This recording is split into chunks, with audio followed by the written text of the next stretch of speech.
Good morning. Friday, सप्ताह का आखिरी दिन। आप कहेंगे आज मैंने 3 बार फ्राइडे नहीं बोला। हाँ, नहीं बोला। बहुत ज़्यादा खुशी नहीं है क्योंकि छुट्टियां ख़त्म हो रही हैं और सोमवार से फिर दोबारा दिहाड़ी पे लगना होगा, तो बड़ा खुशी सी नहीं हो रही है। काश ये छुट्टियां और बढ़ जाती, एक आध हफ्ता। हम ये सोचते रहते हैं और इसी सोच में ज़िंदगी धीरे धीरे हम काट देते हैं। 99 का चक्कर है ही ऐसा। चलिए बात करते हैं पहले यूएस मार्केट से, या बाहर की बातें करते हैं पहले। यूएस मार्केट काफ़ी बड़ा है, नेस्डेक भी बड़ा है, और मज़े की बात यह है कि यूएस मार्केट लगभग 350 पॉइंट बढ़कर 45,000 के करीब, यानी 44,850 के करीब पहुंच चुका है। ये दर्शाता है कि जो ट्रंप साहब कर रहे हैं उससे अमेरिकन इकोनॉमी में इन्वेस्टर्स का विश्वास बढ़ रहा है। जी हाँ, बढ़ रहा है, क्योंकि ट्रंप साहब के आने के बाद डाउ लगभग 5,000 पॉइंट बढ़ चुका है सिर्फ मात्र 6 महीने में। तो ये दर्शाता है कि जो उनका टैरिफ वॉर जो चल रहा है, या टैरिफ के लिए जो कर रहे हैं, या देश के लिए जो कर रहे हैं, थोड़ा सा जॉब को छोड़ दीजिए और इन्फ्लेशन को जो कंट्रोल में नहीं हो रहा है, वो अच्छा कर रहे हैं। ऐसा शायद मुझे लगता है कि इन्वेस्टर्स मान रहे हैं और धीरे धीरे वहाँ पर फंड्स डाइवर्ट हो रहे हैं। और आपको हैरानी होगी जान के, मैं एक डाटा देख रहा था, हमारे इंडियन फंड्स भी वहाँ पर म्यूचुअल फंड्स खरीदारी कर रहे हैं। खरीदारी किस में कर रहे हैं? वो मेनली जो बिग गन्स हैं वहाँ की, माइक्रोसॉफ्ट में, एप्पल में, टेस्ला में, निविडिया में, क्या है वो, गूगल यानी कि अल्फ़ाबेट्स में, उनमें शॉपिंग चल रही है। यानी कि हमारे लोग भी वहाँ पर डाइवर्ट कर रहे हैं। ज़्यादातर ब्रोकरेज फर्म के अपने अपने ऐसे ऐसे फंड उन्होंने ऑलरेडी क्रिएट कर दिए। कुछ ने पहले कर दी थे, कुछ अब कर रहे हैं, जिसमें बाहर के स्टॉक्स को उन्होंने शामिल किया है। तो ये मुझे लगता है अमेरिका के लिए प्लस पॉइंट है।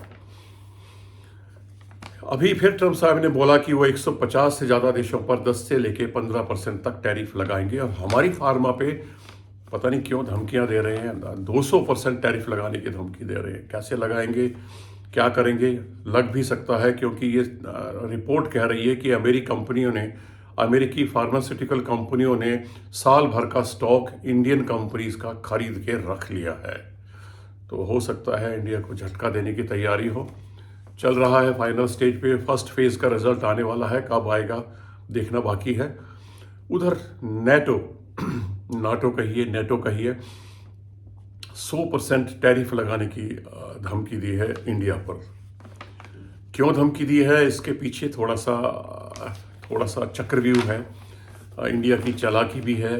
कुछ भी समझ लीजिए, मैं भारतीय हूं तो फेवर तो देश का ही करूंगा, लेकिन थोड़ा सा गलत हुआ है जो जिसके लिए नाटो खराब हो गया है, नाराज हो गया है, हमारे अगेंस्ट हो गया है। हो क्या रहा है, जैसे हमने बात की थी कि रशिया से हम तेल मंगाते हैं लगभग 35% टोटल कंजम्पशन का, और उसको हम रिफाइन करके यूरोप में भेजते हैं। यानी कि रूस का माल जो डायरेक्ट रूस नाटो को या यूरोपियन कंट्रीज को नहीं दे रहा है, हम सो कॉल्ड रूस के दोस्त होते हुए उनको भेजकर मुनाफा कमा रहे हैं। अभी तक रुपए में लेन देन चल रहा था।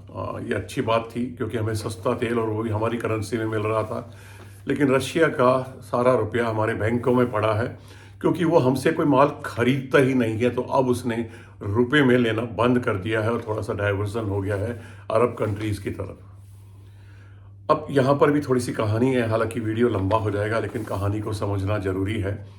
जो 35% आ रहा है, उसमें से केवल 5% इंपोर्ट कर रहे हैं Indian PSU companies, IOC, HPCL और बीपीसीएल। बाकी 95% केवल 2 कंपनियां कब्जा कर रही हैं। एक है नायरा और दूसरी है रिलायंस। जी हाँ, नायरा, आपको हैरानी होगी, इसमें स्टेक है लगभग 49.13% एक रशियन कंपनी का। यानी कि रशियन कंपनी रशिया से तेल मंगा के यहाँ रिफाइन करके रशिया में भेज रही है, जबकि रशिया ने नाटो पे प्रतिबंध लगाया हुआ है। दूसरी कंपनी जो पैसा कमा रही है वो रिलायंस, मुकेश अंबानी की कंपनी रिलायंस। दोनों के प्लांट्स गुजरात में हैं। नायरा का वन नगर में है और वो जामनगर तो फेमस जगह है ही। तो यानी कि सारा का सारा प्रॉफिट वो लोग कमा रहे हैं, रिफाइन करके पूरा का पूरा बाहर भेज रहे हैं। कोई पेट्रोल पंप यहाँ पे ना खरीद रहे हैं, ना कोई रोजगार दे रहे हैं, सिर्फ मुनाफा कमा रहे हैं। तो ये थोड़ा सा नाराजगी है। रशिया को देखते हैं, वो रशिया को भी है और नेटो को भी है। तो देखते हैं ये संबंध हमारे चालाकी भरे, क्योंकि हम दोनों हाथों में लड्डू लेने की कोशिश कर रहे हैं। अमेरिका से भी बनाना चाह रहे हैं और रशिया से भी बनाए रखना चाह रहे हैं, जबकि रशिया हमसे कोई भी इंपोर्ट नहीं करता है कुछ भी सामान, तो उसको कोई खास बेनिफिट नहीं हो रहा एक्सेप्ट ऑयल के लिए। चलिए अब आगे चलते हैं, थोड़ा सा नतीजे देख लेते हैं। HDFC AMC के नतीजे बहुत बेहतरीन रहे। ऑल टाइम हाई पे स्टॉक पहुंच गया है और लगभग नेट प्रॉफिट 24% बढ़ा है, जबकि रेवेन्यू 25% बढ़ा है। अच्छा किया है, तो नज़र बना के रख सकते हैं। कोई रिकमेंडेशन नहीं है, वैसे ही खरीदने का तो मौका ही नहीं है, ऑल टाइम हाई पे चल रहा है। अडानी विलमार में 20% स्टेक अडानी जी ने बेच दिया है।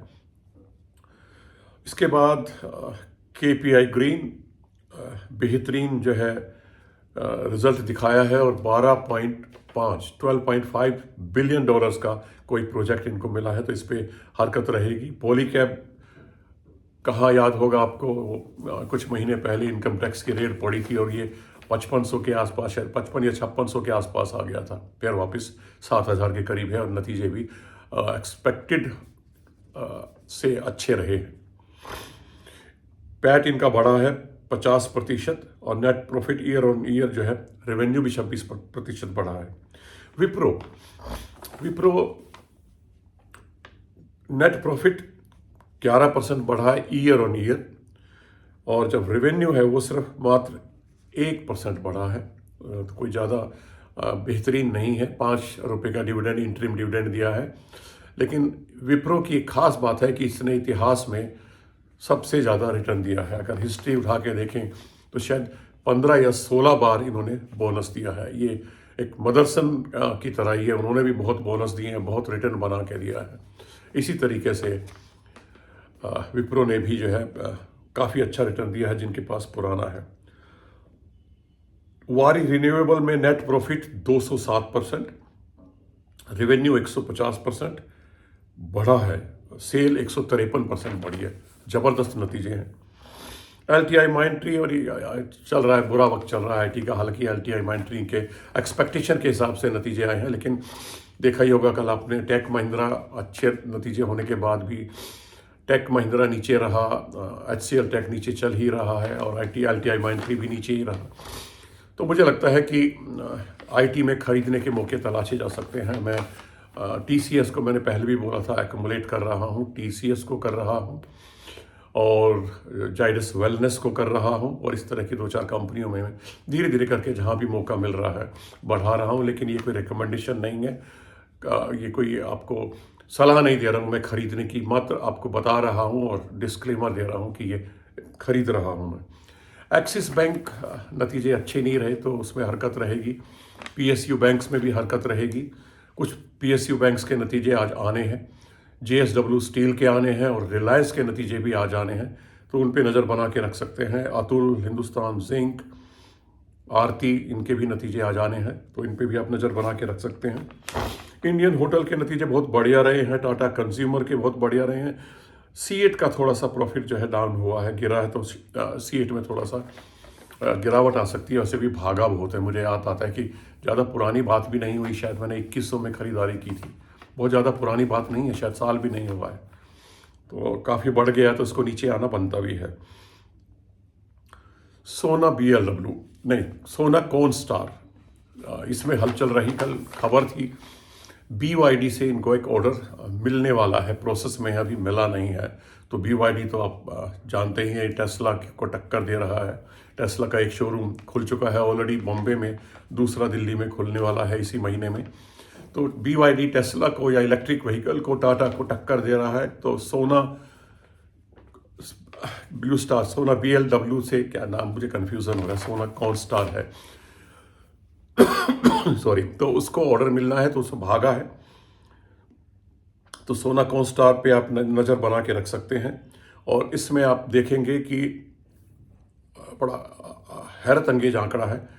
प्रोमोटर्स की होल्डिंग ज़्यादा नहीं है, लेकिन एफआईज और डीआईज की होल्डिंग 34% और रेस्पेक्टिवली 29% है, जबकि प्रमोटर्स केवल 28% का स्टेक रखते हैं। पब्लिक का स्टेक 7.62 है, ज़्यादा नहीं है। तो इस पर नज़र बना के रखी जा सकती है, लेकिन बहुत दौड़ चुका है तो ये ध्यान रखिएगा। उसके बाद जियो में भी होल्डिंग पब्लिक की बढ़ी है, 26.6 से लेके 28.83 पे पहुंच गई है। पब्लिक होल्डिंग जियो में बढ़ रही है। जियो अभी तो समझ लीजिए तैयारी कर रहा है, एस्टेब्लिशमेंट कर रहा है, धीरे धीरे नए एवेन्यूज जोड़ रहा है। और जब ये फारिग हो जाएगा और रेवेन्यू आना शुरू होगा तो मेरे ख्याल से अच्छे रिटर्न देगा। तो ध्यान रखिएगा। मैं भूल गया कि मैं जाइडस वेलनेस के साथ, टीसीएस के साथ, रिलायंस, वेदांता मैं पहले भी बोल चुका हूँ, इनके ऊपर भी थोड़ा थोड़ा एक्यूमुलेट कर रहा हूँ। थोड़ा ज़्यादा नहीं, जहाँ भी मौका मिलता है थोड़ा बहुत कर लेता हूँ, क्योंकि मुझे पता है इन दोनों में वैल्यू अनलॉकिंग होनी है, जो मैंने पिछले वीडियो में भी आपको बताया था। इसके बाद टाटा टेक मुझे याद आया, थोड़ा करके मैं खरीद रहा हूँ। JSW इंफ्रा बहुत स्कोप मुझे दिखाई देता, पर मेरे पास ऑलरेडी पुराना है जिसका मैं जमाने से आपको कह रहा हूँ। टाटा पावर, टाटा टेक, ये थोड़ा करके बढ़ा रहा हूँ मैं। इसके बाद देखते हैं आज कैसे रिजल्ट्स आते हैं, वो देखना पड़ेगा। लेकिन ये ध्यान रखिएगा कि प्रॉफिट बुकिंग हो रही है। बड़े म्यूचुअल फंड्स प्रॉफिट बुक कर रहे हैं और पैसा लेके बाहर निकल रहे हैं, और वो कैश पर बैठे हुए हैं, क्योंकि उनको इंतजार है कि मार्केट और गिरेगी, और जब उपयुक्त समय आएगा उसके बाद वो जो है दाव लगाएंगे।